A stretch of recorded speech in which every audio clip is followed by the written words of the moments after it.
بسم اللہ الرحمن الرحیم۔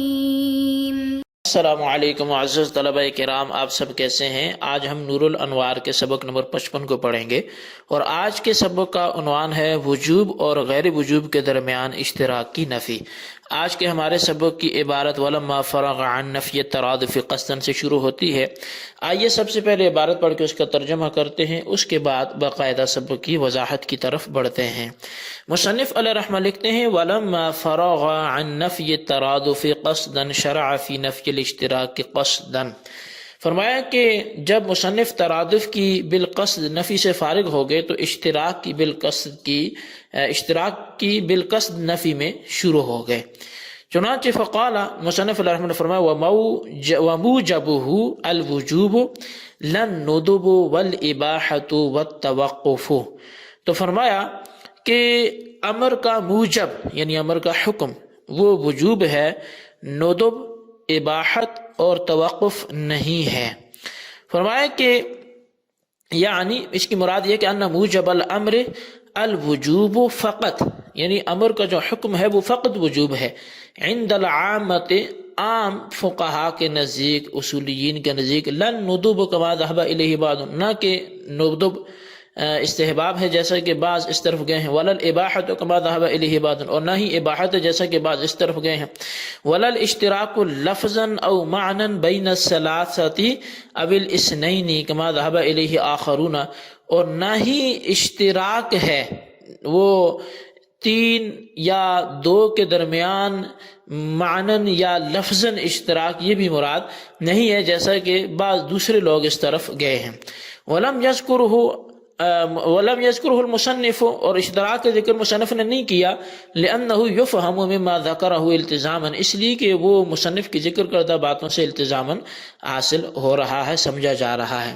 فأہل الندب یقولون الامر للطلب،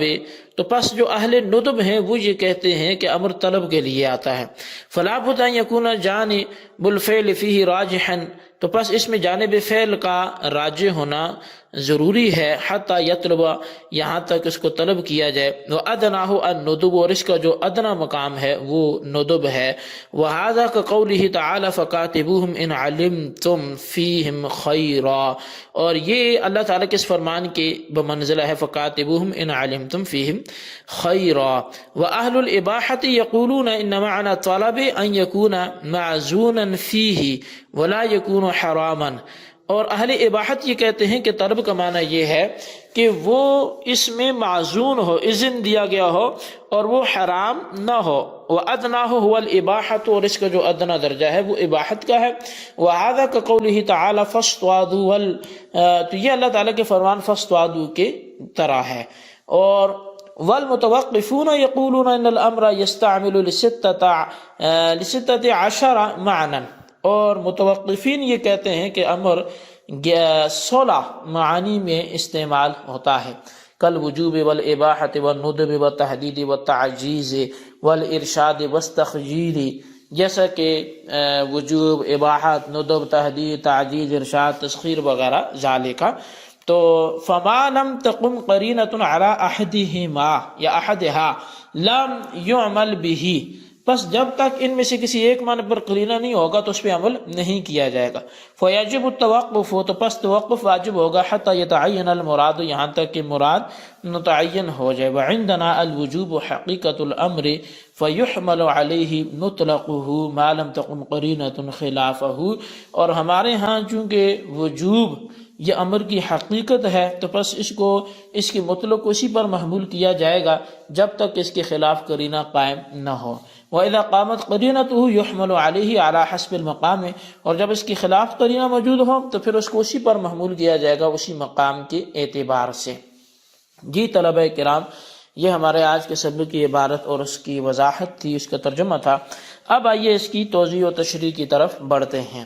مصنف علیہ الرحمہ نے گزشتہ میں امر اور فعل کے درمیان بالقصد ترادف کی نفی فرمائی، اب یہاں سے وجوب اور غیر وجوب کے درمیان بالقصد اشتراک کی نفی فرما رہے ہیں، لیکن اس سے پہلے چند باتیں ذہن نشین فرما لیں۔ پہلی بات وجوب، ندب اور اباحت کی تعریف ہے۔ وجوب کہتے ہیں فعل کے جائز ہونے اور ترک فعل کے حرام ہونے کو، یعنی اگر کسی فعل کا ذکر کرنا، کسی کا کرنا جائز ہو اور اس کا ترک کرنا حرام ہو تو وہ فعل واجب ہے۔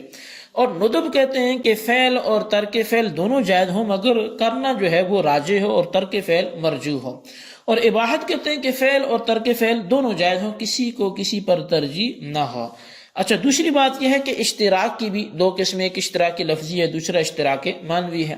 اشتراک لفظی کہتے ہیں کہ ایک لفظ متعدد معانی کے لیے ابتداً الگ الگ وضع کیا گیا، جیسے لفظ عین ہے، آنکھ، سونا وغیرہ، گھٹنا، اس کے چشمہ، ان کافی معنوں میں یہ استعمال ہوتا ہے،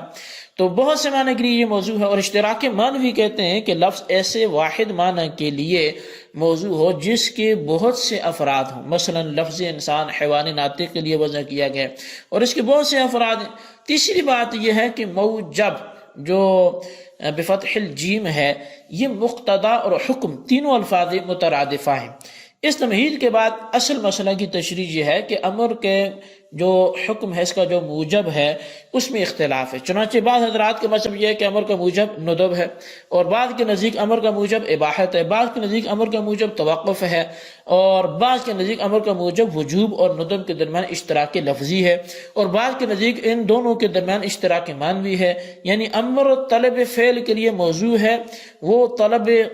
فعل خواہ وجوباً ہو یا ندباً ہو۔ بعض کے نزدیک امر کا موجب وجوب، ندب اور اباحت کے درمیان اشتراک لفظی ہے، اور بعض کے نزدیک ان تینوں کے درمیان اشتراک معنوی ہے، یعنی امر وضع کیا گیا ہے اذن کے لیے اور اذن تینوں کو شامل ہے۔ لیکن احناف کے نزدیک امر کا جو موجب ہے وہ فقط وجوب ہے، ندب، اباحت، توقف اور اشتراک وغیرہ بالکل بھی نہیں ہے۔ وَلَمْ يَذْكُرْهُ المصنف سے اصل میں ایک سوال کا جواب دیا جا رہا ہے۔ سوال یہ ہے کہ ماتن نے جس طرح ندب، اباحت اور توقف کی نفی فرمائی، اسی طرح اشتراک کی نفی کیوں نہیں فرمائی؟ اس کا جواب یہ ہے کہ ماتن نے اشتراک کا ذکر اس لیے نہیں کیا کہ وہ ماتن کے مذکورہ بیان سے التزاماً مفہوم ہے،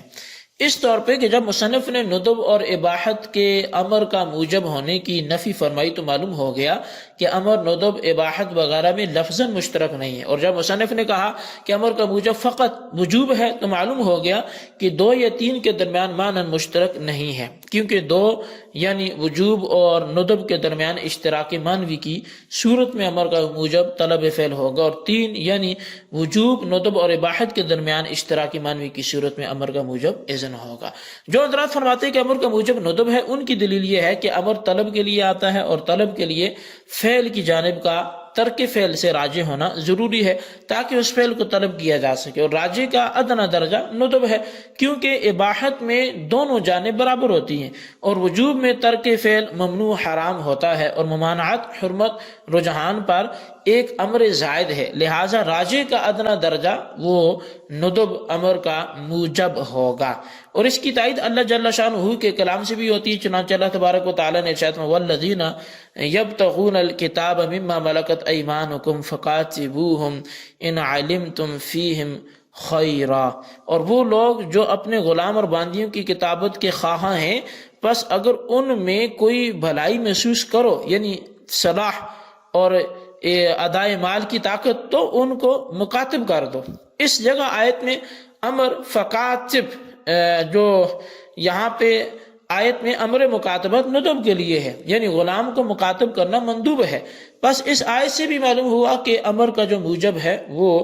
ندب ہے۔ اور جن حضرات کے نزدیک امر کا موجب اباحت ہے، ان کی دلیل یہ ہے کہ امر کے معنی طلب کے ہیں، اور طلب کے معنی یہ ہیں کہ اس فعل کی اجازت ہو اور وہ فعل حرام نہ ہو، اور اس کا ادنا درجہ اباحت کا ہے، کیونکہ اباحت میں فعل کی اجازت ہوتی ہے اور وہ فعل ممنوع اور حرام نہیں ہوتا۔ بس معلوم ہوا کہ امر کا موجب جو ہے وہ اباحت ہے، اور اس کی تائید اللہ تعالیٰ کے فرمان سے ہوتی ہے جو فاصطادوا ہے، تو یعنی جب احرام سے نکلو تو شکار کرو۔ یہ امر مسلم ہے کہ شکار کرنا مباح ہے، واجب یا مندوب نہیں ہے۔ بس اس آیت سے بھی معلوم ہوا کہ امر کا موجب اباحت ہے، اور جو حضرات توقف کے قائل ہیں ان کی دلیل یہ ہے کہ امر 16 معنی میں استعمال ہوتا ہے، وجوب جیسے اقیم الصلاۃ، اباحت جیسے یہی فاصطادوا، ندب جیسے وہی فقاتبوہم، تحدید یعنی کسی کو غصہ اور غضب کے ساتھ مخاطب کرنا جیسے اے معلومات شئتم، تعجیز یعنی مخاطب کو کسی کام سے عاجز ظاہر کرنا، تو اسی طرح جیسے فاتو بصورت میں مثلہ میں ارشاد ہوتا ہے، اسی طرح ارشاد ہے جیسے دنیوی مصالح کے پیش نظر کسی کام کی طرف رہنمائی کرنا، اور تسخیر تو جیسے کونوا قردۃ خاسئین، اسی طرح احسان جتانے کے لیے بھی ہوتا ہے کلوا مما رزقکم اللہ، اکرام کے لیے بھی ہوتا ہے ادخلوها بسلام آمنین، اسی طرح اہانت کے لیے بھی ہوتا ہے فذوقوا، ٹھیک ہے، تو اب تسویہ کے لیے بھی ہوتا ہے، تو مطلب بہت سے اس کی تقریباً 16 معانی علماء کرام نے بیان فرمائے ہیں۔ تو اب بہرحال جب امر کے 16 معنی ہیں تو جب تک ان میں سے کسی ایک معنی پر کوئی دلیل اور قرینہ قائم نہ ہو جائے اس وقت تک امر پر عمل کرنا ممکن نہ ہوگا، اور جب امر پر عمل ممکن ہی نہیں ہوگا تو توقف واجب ہوگا جب تک کہ کوئی ایک معنی متعین نہ ہو جائے۔ تو صاحب نور الانوار کہتے ہیں کہ ہمارے نزدیک وجوب امر کی حقیقت ہے، لہذا مطلق امر کو وجوب پر محمول کیا جائے گا، الا یہ کہ وجوب کے خلاف کوئی قرینہ موجود ہو۔ چنانچہ اگر وجوب کے خلاف کسی معنی پر کوئی قرینہ قائم ہو جائے تو حسب موقع امر اسی معنی پر محمول ہوگا۔ جی طلبہ کرام، یہ ہمارا آج کا سبق تھا، اس کی وضاحت تھی، اس کو اچھی طرح نوٹ کریں اور بالخصوص ان سوالات کے جوابات دیں۔ سوال نمبر 1 یہ ہے کہ ندب اباحت کی تعریفات ذکر کریں۔ سوال نمبر 2 یہ ہے کہ جو امر میں توقف کے قائل ہیں ان کا نظریہ کیا ہے اور احناف کا نظریہ کیا ہے، دونوں تحریر کریں۔ اللہ تبارک و تعالیٰ سے دعا ہے جو کچھ ہم نے پڑھا سنا اسے یاد رکھنے کی توفیق نصیب فرمائے، آمین، بجاہ النبی الامین صلی اللہ علیہ وآلہ وسلم۔